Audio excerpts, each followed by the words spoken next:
Yesterday, we had the sad news that the absolute giant himself of Hollywood, Robert Redford, passed at the ripe old age of 89.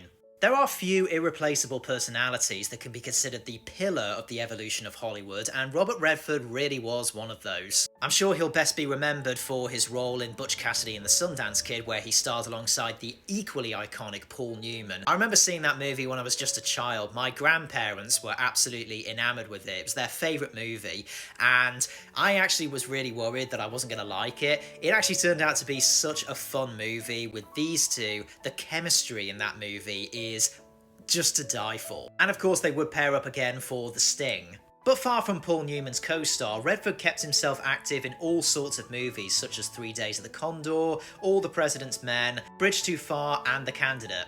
And that's just the 1970s. I mean, Redford kept himself active and relevant across all the different generations, and of course turned his hand towards directing, where in 1980 his debut, Ordinary People, went on to scoop up awards like Best Picture and Best Director. And yet, despite being this massive movie star, Redford always made the case for independent movies and kept the movement going. In 1981, he famously co-founded the Sundance Film Festival. Of course, this generation would best remember him for Captain America the Winter Soldier, and honestly, Alexander Pierce may be just another one-off villain, but he is actually one of the better ones. They had a legend on their hands, and Feige and co knew they had to make the most of him as much as they could. Out of all of the guy's iconic performances, however, I would say my favourite of his is The Old Man and the Gun, which was actually his final film role. He was nominated for a Golden Globe, but honestly, he should have been nominated for an Oscar. The way the guy just oozes with charisma in this fantastic independent movie made by David Lowery. Even though he plays a career criminal, Redford just has you hooked with how